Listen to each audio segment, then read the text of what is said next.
Good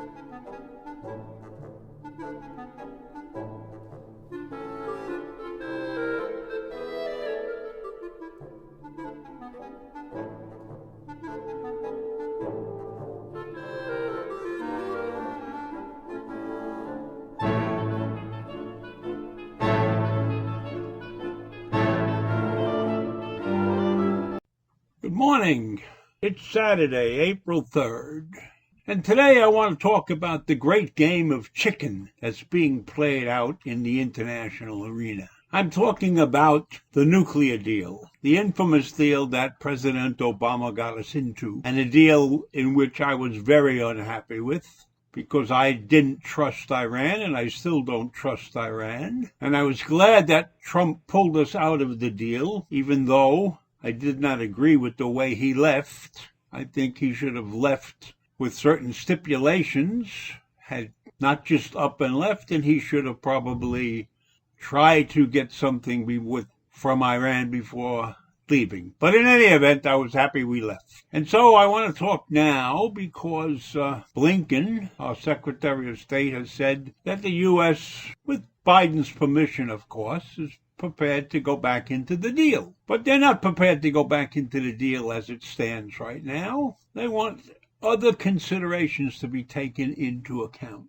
Those other considerations are much of what Iran is doing beyond the nuclear deal. The massive amounts of terrorists that they support, the fighting in Iraq, the attacks on Israel, many things, the support of Syria. There are many other things that Iran is doing that the U.S. wants to bring up as their re-entry to the deal. Now, Iran, for its part, has said they're not prepared to move first. And just last month, Iran began restricting the inspections of its nuclear facilities. However, some access was preserved. Under this agreement, Iran will no longer have to share surveillance footage of its nuclear facilities with the inspectors. But it promised to save the tapes for 3 months. How stupid is that? How stupid is an agreement like that? And then they promised to hand over the tapes if they get sanctions relief. Who in their right mind would go for a deal like that? And who in their right mind would think that the U.S. is going to fold first? They admit to being out of compliance. Meanwhile, the other members of the nuclear deal, China, France, Germany, Russia, Great Britain, and Iran are trying to get together and meet and talk about a couple of things. And one of the main things on the agenda, probably the main thing on the agenda, is the possible return of the United States to the deal. And these other countries want to make sure that the U.S. comes in prepared to be in full compliance so that they can have an effective implementation of the agreement by all parties. Now, I don't trust Iran. And Iran has categorically said the U.S. has to come into the deal first, and the U.S. has to prove that they're willing to be in complete compliance, because Iran says they don't trust the United States. And that's probably true. And the United States doesn't trust them either. And that's also probably true. I think it's clear to the Iranians that Biden may want to get back into this deal, but he's playing it cool. He's not going to make a move. He's keeping Iran on the edge, so to speak, because they would like him to come out and say he's going to completely comply. But he's too smart for that. He's not going to say anything until he can get Iran to say first that they are the ones who are going to get back into compliance.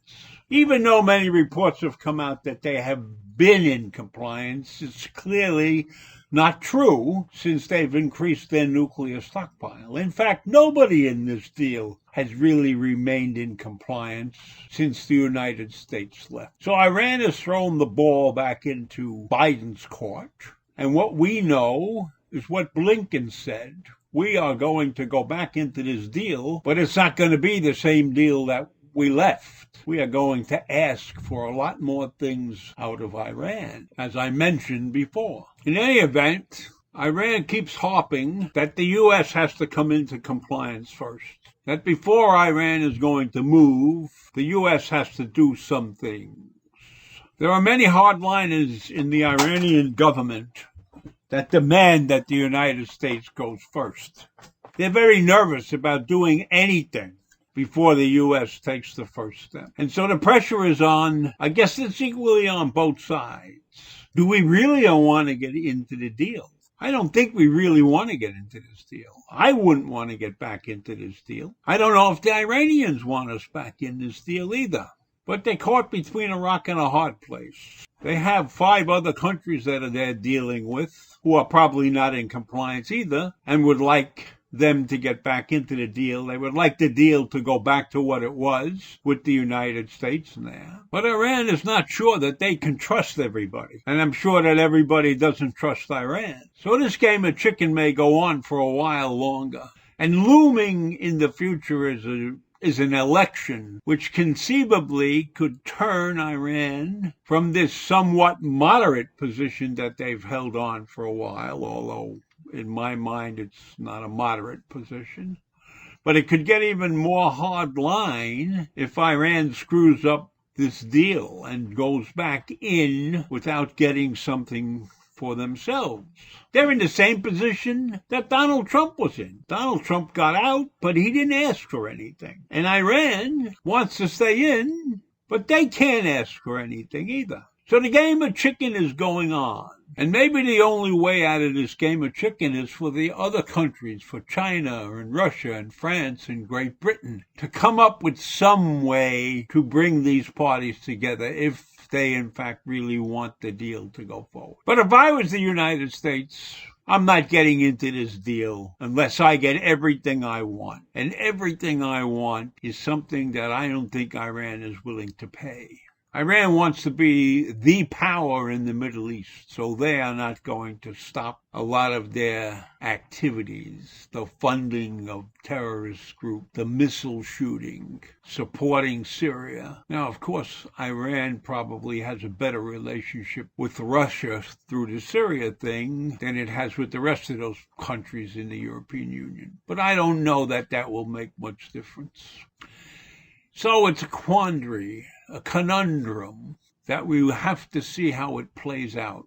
But I am hoping that we, the United States, that Biden and Blinken stick to their guns and press Iran to the wall, because I have a feeling that if they get a nuclear weapon, it will endanger the entire Middle East. So that's all I have to say on this, and I will see you in the morning. Bye.